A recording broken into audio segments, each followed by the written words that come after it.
Today, it's greetings and felicitations as we take up the Squire of Gothos. Compliance, the final frontier. Tom Fox is the voyager of trekking through compliance. His mission? To explore the original series and seek out and share what it can teach you about compliance. Here's your host, Tom Fox.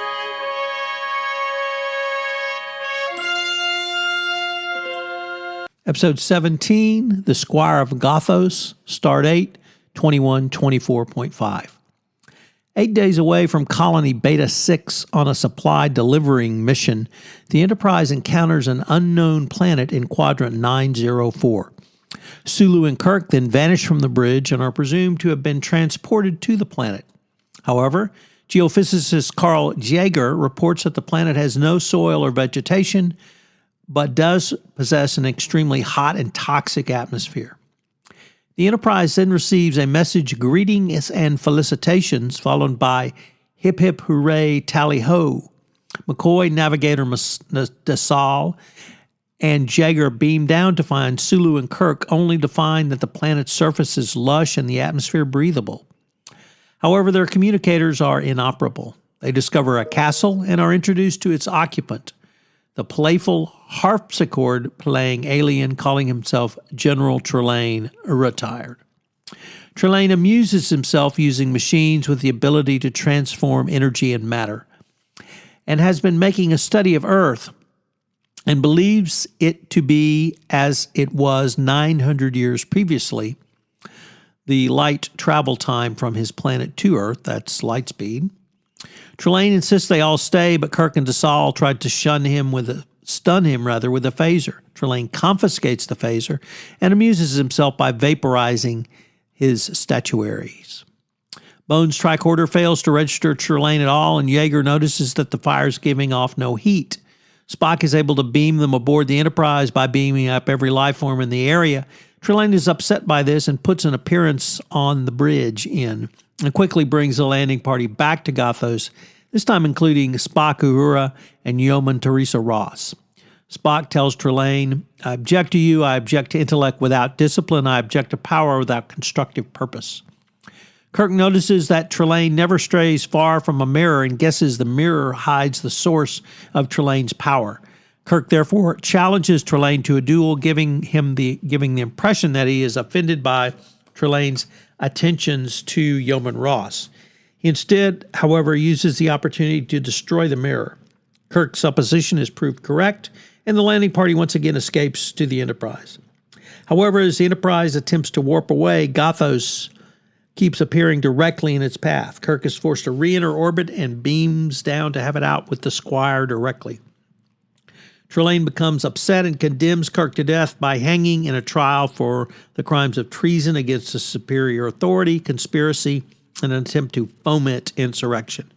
Kirk convinces Trelane that there is no sport in a simple slaying and manages to escape death in a deadly hide-and-seek game. In return, Trelane agrees to let the Enterprise go. Unfortunately, Trelane welches on his promise when Kirk wins the game and refuses to release the Enterprise. However, the wayward Trelane is finally taken away by his green energy form parents to be disciplined, and the Enterprise is released.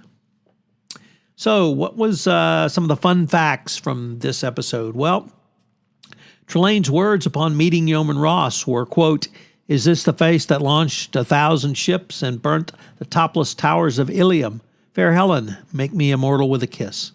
Actually come from Christopher Marlowe's 17th century play, Dr. Faustus. So once again, a classical reference in Trek. They're filled throughout this, and it's something that makes, I think, Star Trek, the original series, quite a bit of fun.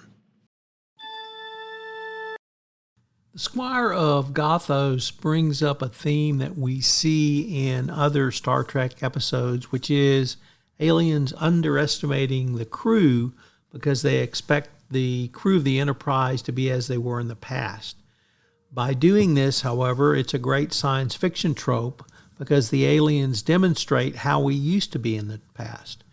Trelane assumes that the crew of the Enterprise glorifies war and marginalizes women and non-Anglo cultures, and the crew basically says we put that all behind us, and the message is we're doing better than we did in the past, but we will do better, even better in the future. So we must go forward and cope with that future. So I thought that was an interesting message, because the script and was written really as an anti-war script. I have to remember this came out during the 60s, so it's not too surprising that we would have a anti-war script. And William Campbell, the actor, a fine actor indeed, who plays Trelane, was viewed, or rather the role was viewed as that as an English fop. So I found that particularly interesting. Yet it really works in this situation, although the original choice for Trelane was Roddy McDowall, so no word or wonder about how things might go. But when Campbell showed up for his audition, he read one paragraph and nailed it, and he got the role. The episode also marks the first appearance of Michael Barrier as Lieutenant DeSalle. The character returns in 2 further episodes. So really a lot of interesting things in this episode. I know that when we get to the compliance takeaways, you will find those interesting as well. Next up, compliance takeaways. So what are some of the compliance takeaways from this episode? Well, what should you make of something when the basic facts are so wrong? And I don't mean here the Trump administration's alternative facts, and certainly not the lies of the Trump administration. But what happens when the facts are really so antithetical to known science? So, for instance, Trelane has failed to keep abreast of, or at least take account of, the distance from his home planet to Earth, and has failed to shift the time, the 900 light years. So he does not believe that the planet Earth populace that he is observing has the ability of star travel. Now, he sort of offhandedly says, no matter, you're here, I will deal with you as you are. But what do you do when the facts are so antithetical to sort of a known reality? And as a compliance officer, how do you account for this? Well, I think you account for this is you have to ground your decisions really in a demonstrable set of data that can be not only tested but verified. So trust but verify is a part of every compliance program, but also test but verify. Next up, Spock particularly is upset with or thinks poorly of Trelane because of Trelane's not having a constructive purpose. He objects to intellect without discipline. So what do you do when the sales force, it becomes too easy for them? Why is it too easy? How is it too easy? If someone continually is your top salesman, is it because they are literally the best salesman in your organization? Should they be the best salesman every year? Is that something you need to consider doing some additional risk management techniques? And finally, I was very struck by Trelane as the head of this planet, having his own planet, and he was described in many ways as a very spoiled child. And here I would like you to consider, how much power do country managers have outside of the United States? Are your internal controls as robust outside of the United States as they are inside of the United States?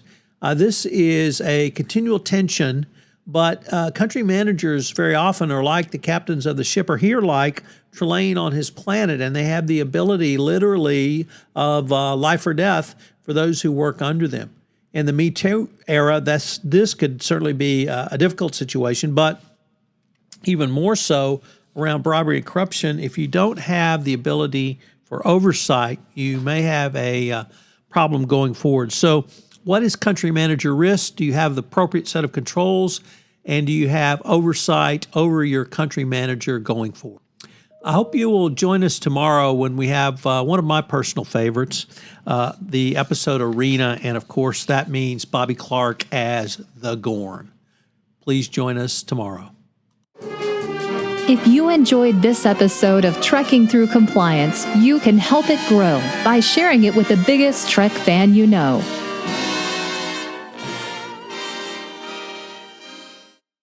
This podcast is a part of the C-Suite Radio Network.